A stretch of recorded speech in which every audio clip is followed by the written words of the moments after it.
UP BJP में अंदरूनी कलह, क्या बिगड़ रही है बात? क्या बीजेपी में हो रहा है अमित शाह वर्सेस योगी आदित्यनाथ? बीजेपी में कौन है सबसे ताकतवर? उठ रहा बड़ा सवाल। दोस्तों, उत्तर प्रदेश की राजनीति में इन दिनों सियासी घमासान मचा हुआ है। लोकसभा चुनाव के नतीजों के बाद से बीजेपी में अंदरूनी कलह जारी है, जो साफ दिखाई दे रही है। इसको लेकर विपक्ष मजे भी ले रहे हैं। यूपी बीजेपी में सब कुछ ठीक नहीं है। सरकार और संगठन के बीच दरार साफ दिख रही है।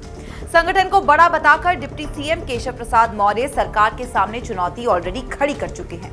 वहीं पार्टी आलाकमान के समझाने का असर भी केशव प्रसाद मौर्य पर कुछ ज्यादा नहीं पड़ रहा है। इसका सबूत है सीएम योगी के विभाग को केशव प्रसाद की हालिया चिट्ठी, जिसमें वे अपनी ही सरकार पर सवाल खड़े कर रहे हैं, जिस पर राजनीति के जानकार कहते हैं कि ये कहीं ना कहीं केंद्रीय बीजेपी के कुछ नेताओं के इशारे पर सीएम योगी को कमजोर करने की एक सोची समझी साजिश है। वहीं कुछ कहते हैं कि केशव प्रसाद मौर्य गृह मंत्री अमित शाह के करीबी हैं और उन्हें अमित शाह का संरक्षण मिला हुआ है, इसलिए वो खुद को योगी से ताकतवर समझने लगे हैं। जिसके बाद सवाल उठने लगे हैं कि आखिर बीजेपी में सबसे ताकतवर है कौन? दोस्तों, अमित शाह बीजेपी के चाणक्य कहे जाते हैं। नरेंद्र मोदी और अमित शाह की जोड़ी ने 2014 के आम चुनावों में भारतीय जनता पार्टी को जोरदार जीत दिलाई। इसके बाद से इन दोनों की पकड़ देश पर लगातार मजबूत होती दिखी है। हर गुजरते महीने और साल के साथ इसकी धमक महसूस की जा सकती है। अगर आप नरेंद्र मोदी को दिमाग मान ले तो अमित शाह की भूमिका उन मांसपेशियों की है जो उनके विचारों को धरातल पर उतार देते हैं। दिमाग और ताकत की इस जोड़ी ने राष्ट्रीय स्वयंसेवक संघ के कांग्रेस मुक्त भारत के सपने को काफी हद तक पूरा कर दिखाया है और देश को भगवा झंडे से रंग डाला है। अमित शाह की पहचान सबसे कामयाब बीजेपी अध्यक्ष के तौर पर भी है। शाह की रणनीति ने पार्टी को असम, मणिपुर और अरुणाचल प्रदेश में जीत दिलाई है। वहीं गोवा में सबसे बड़ी पार्टी कांग्रेस को पछाड़कर बीजेपी सरकार बनाने में कामयाब रही।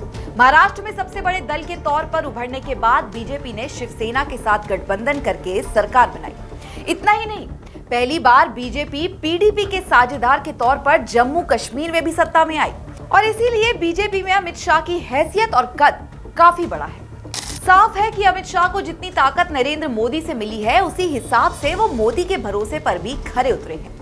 मोदी जो भी दिमाग में सोचते हैं, अमित शाह उसे अमल में ला देते हैं। अपने लक्ष्य को हासिल करने के लिए दोनों कोई भी तरीका अपनाने से नहीं हिचकते।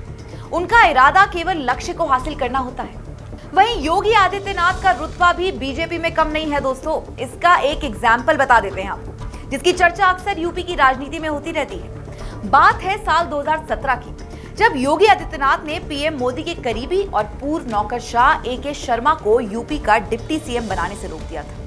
ये वही एके शर्मा है जो अब आदित्यनाथ के दूसरे कार्यकाल में कैबिनेट मंत्री हैं, जिनके पास शहरी विकास और ऊर्जा जैसे महत्वपूर्ण विभाग हैं।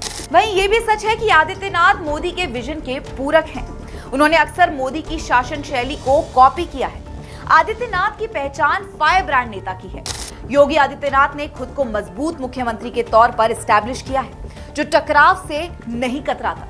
वहीं राजनीति के जानकार कहते हैं कि योगी आदित्यनाथ को आरएसएस पीएम मोदी के उत्तराधिकारी के रूप में देखता है। वहीं सार्वजनिक तौर पर कई बार पीएम मोदी ने भी योगी आदित्यनाथ का समर्थन किया है। मोदी ने उन्हें उपयोगी नाम दिया है, जिसका मतलब है यूपी के लिए उपयोगी, और उन्होंने विरोधियों को डराने के लिए भी उनके द्वारा बुलडोजर के इस्तेमाल का भी समर्थन किया है। योगी आदित्यनाथ ठाकुर जाति से आते हैं, युवा हैं।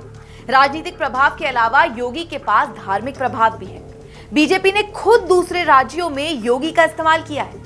अब ये बात तो साफ है कि लोकप्रियता उत्तर प्रदेश के अलावा बिहार, राजस्थान, मध्य प्रदेश के ठाकुरों में भी काफी बड़ी है योगी की।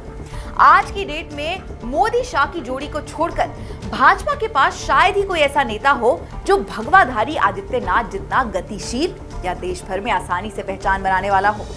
उत्तर और मध्य भारत के ज्यादातर हिस्सों में चुनावी रैलियों में उनके भाषणों को खूब सराहा जाता है।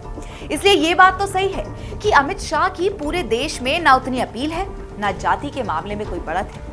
राजनीति के जानकार कहते हैं कि अमित शाह को मोदी से माइनस कर दें तो उनका अपना कोई आभा मंडल नहीं है, पर योगी का है। इसलिए अब आप ही तय करिए कि योगी और अमित शाह में कौन ज्यादा ताकतवर है। खैर, आपका क्या कहना है इस खबर के बारे में, हमें कमेंट करके जरूर बताएं। श्रेष्ठ उत्तराखंड पर खबरों से जुड़े रहने के लिए चैनल को सब्सक्राइब और लाइक करें, बेल आइकन दबाएं और देखते रहें श्रेष्ठ उत्तराखंड।